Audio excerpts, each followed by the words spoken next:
प्यारे दोस्तों, सादर अभिवादन। मैं हूं महेश कुमार वैद और आप देख रहे हैं एनजेपी हरियाणा। बिहार को 20 नवंबर को नई सरकार मिल गई, यानी आज नीतीश कुमार की नई सरकार। 10वीं बार नीतीश बाबू ने सीएम पद की शपथ ली है। इधर शपथ हुई और एक बार फिर से नीतीश बाबू को कुर्सी तक पहुंचाने में हरियाणा की भूमिका की चर्चा शुरू हो गई है। पत्रकार साथी बता रहे हैं कि किस तरह हरियाणा इस बार बिहार चुनाव में कैसे सबसे बड़ा खिलाड़ी बनकर उभरा। चुनाव प्रक्रिया की शुचिता के बीच क्या है जीत का हरियाणवी कनेक्शन, आज इसी पर बात होगी। सही निष्कर्ष पर पहुंचने के लिए जरूरी है आप पूरी वीडियो ध्यान से सुने। साथ में एक अनुरोध भी है, वीडियो सुनकर कमेंट बॉक्स में जाकर अपनी राय जरूर दीजिए। हो सकता है आप हमसे सहमत नहीं हो, जरूरी नहीं आप हमसे सहमत हो। आपकी असहमति की राय का भी हम उतने ही सम्मान के साथ स्वागत करेंगे। दोस्तों, अगर बिहार में एनडीए की जीत को देखें तो उसके लिए कुछ अलग हटकर इनसाइड स्टोरी से रूबरू होना बेहद जरूरी है। उस स्टोरी से जिसने पूरे बिहार चुनाव में विपक्ष की रणनीति को, रूपरेखा को ही बदल दिया। बिहार चुनाव को मजबूती देने के लिए कई राज्यों के राजनीतिक घटकों ने एड़ी चोटी का जोर लगाया। अपनी अपनी तरफ से बिहार की जनता को लुभाने के लिए, रिझाने के लिए पूरा प्रयास किया।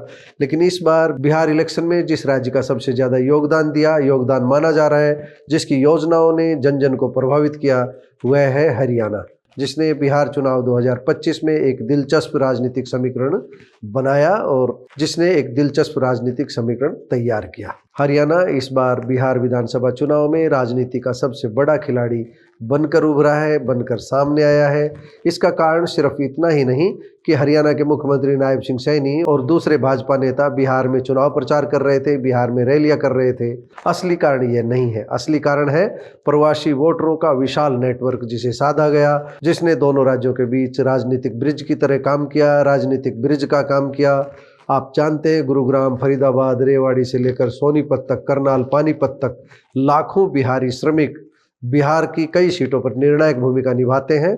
इन सभी को साधने में भाजपा ने अहम भूमिका निभाई। इसी वजह से हरियाणा में सक्रिय भारतीय जनता पार्टी ने कई लक्षित अभियान बनाए, कई लक्ष्य साधने का काम किया, विशेष ट्रेनें चलाई और माइग्रेट वोटरों को साधने के लिए, उनको घर भेजने के लिए चुनावी रणनीति को धार दी। बिहार चुनाव में हरियाणा का कनेक्शन सिर्फ राजनीतिक दौरों तक सीमित नहीं था, बल्कि आर्थिक, सामाजिक और माइग्रेशन आधारित वोटों के स्ट्रक्चर का है।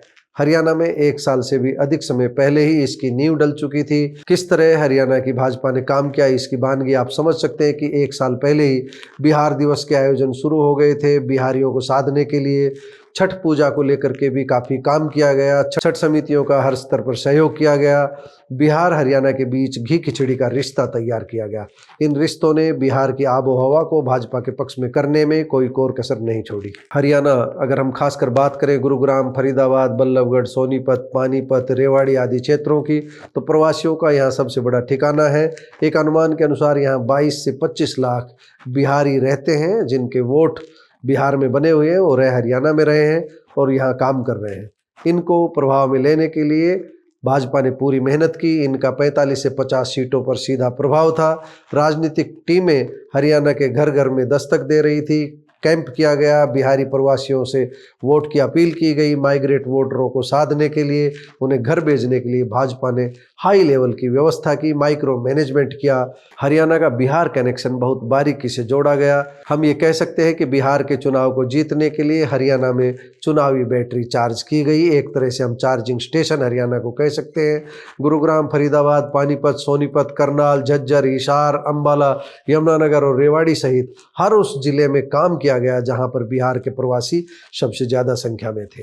उच्च पदों पर बैठे बिहार के उन लोगों से संपर्क साधा गया जो कंपनियों में उच्च पदों पर रहते हैं, हरियाणा में उच्च पदों पर रहते हैं और जिनका बिहार के मतदाताओं पर असर है। उनसे सीधे भाजपा के बड़े पदाधिकारियों ने संपर्क किया गया, उनसे मेल मुलाकात बढ़ाया गया, उनकी चुनावी ड्यूटी लगाई गई। 2025 के बिहार इलेक्शन को लेकर हरियाणा भाजपा ने ताबड़तोड़ रैलियां की।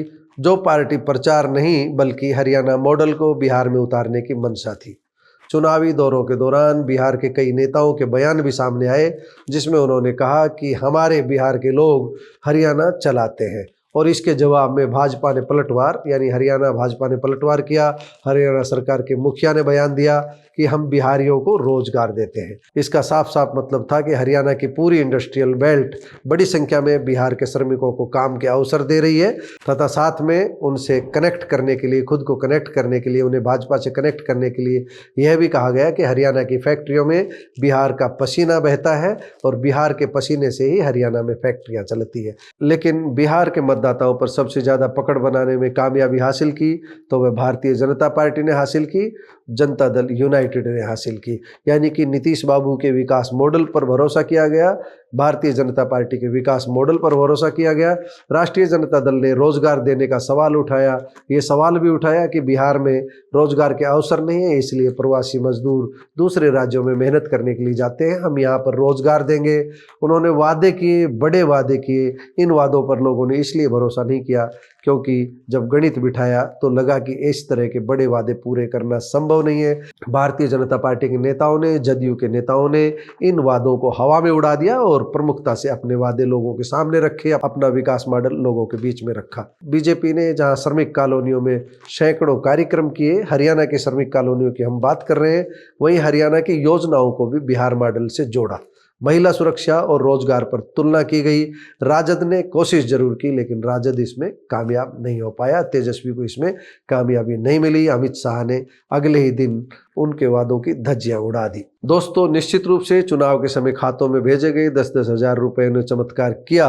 इसमें हरियाणा कनेक्शन ने भी चुनाव जिताने में अहम योगदान दिया है। एनडीए चुनावी मैदान में अपनी रणनीतियों को लेकर कूदी और नीतीश सरकार की स्कीमों का प्रचार किया। मजदूरों को लुभाने के लिए घर वापस चलो और वोट देकर सरकार बनाओ थीम को जोर शोर से उतारा गया और अपनी पकड़ को मजबूत बनाया, यानी कि अपने वोटरों को बूथ तक पहुंचाया।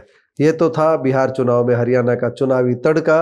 लेकिन हरियाणा के मुख्यमंत्री नायब सिंह सैनी सहित भाजपा के 50 से अधिक नेताओं का बिहार में चुनाव प्रचार करना भी कारगर रहा, काम आया। इन्होंने बिहार पहुंचकर प्रवासी वोटर्स को अपनी ओर खींचा। ये प्रवासी वोटर्स न सिर्फ बिहार की लोकल पॉलिटिक्स का हिस्सा बने बल्कि हरियाणा के माध्यम से बिहार में एनडीए की जीत सुनिश्चित करने में निर्णायक बने। भारतीय जनता पार्टी ने गर्मजोशी से इन मतदाताओं को लुभाया, इन्हें अपनी रैलियों में भागीदार बनाया, इन्हें हर तरह से सहयोग किया गया। दूसरी ओर राहुल गांधी और कांग्रेस के दूसरे नेताओं ने, राजद के नेताओं ने वोटर लिस्ट पर सवाल खड़ा किया। विधानसभा चुनाव में लगभग 25 लाख फर्जी वोट डाले गए, इस तरह के आरोप लगाए। बिहार में वोटर लिस्ट की गड़बड़ी को सामने रखा। प्रियंका गांधी ने भी कहा कि हरियाणा की तरह बिहार में भी चुनाव चोरी की तैयारी हो रही है। इस बीच चीफ मिनिस्टर नायब सिंह सैनी का बिहार से व्यक्तिगत कनेक्शन भी सामने आया क्योंकि उनकी पढ़ाई मुजफ्फरपुर से हुई है। ओबीसी वोटर्स को नायब सैनी के सहारे एनडीए में उम्मीद नजर आई। कुल मिलाकर बिहार की जनता ने हरियाणा सरकार की नीतियों और भाजपा की योजनाओं पर भरोसा करते हुए जीत का सेहरा इनके सिर बांधा, फिर से एनडीए को सत्ता बनाने का, सरकार बनाने का मौका दिया। खैर, आरोप प्रत्यारोप के बीच ये बिहार चुनाव का हरियाणा कनेक्शन है। नीतीश कुमार की सरकार बन चुकी है लेकिन राहुल गांधी और अन्य विपक्षी दलों के एनडीए पर वोटर लिस्ट और चुनावी गड़बड़ी के गंभीर आरोपों के बीच हम ये कह सकते हैं कि हरियाणा में रह रहे बिहार के प्रवासी वोटरों को साध कर हरियाणा भाजपा ने बिहार की जीत में अपनी अहम भूमिका निभाई है। हरियाणा भले ही भौगोलिक रूप से बिहार से दूर हो लेकिन माइग्रेशन, आर्थिक कनेक्शन, राजनीतिक नेतृत्व और प्रवासी वोटर्स ने इसे 2025 चुनाव का सबसे बड़ा और ऐसा निर्णायक खिलाड़ी बना दिया है जिसने बिहार से दूर होते हुए भी निकट का खेल खेला। चुनाव प्रबंधन के इस माइक्रो मैनेजमेंट का असर आने वाले समय में अन्य राज्यों में भी देखने को मिल सकता है। दोस्तों, आप बिहार चुनाव से जुड़ी हमारी इस रिपोर्ट को कैसे देखते हैं, कमेंट बॉक्स में जाकर बताइएगा जरूर। नमस्कार, धन्यवाद।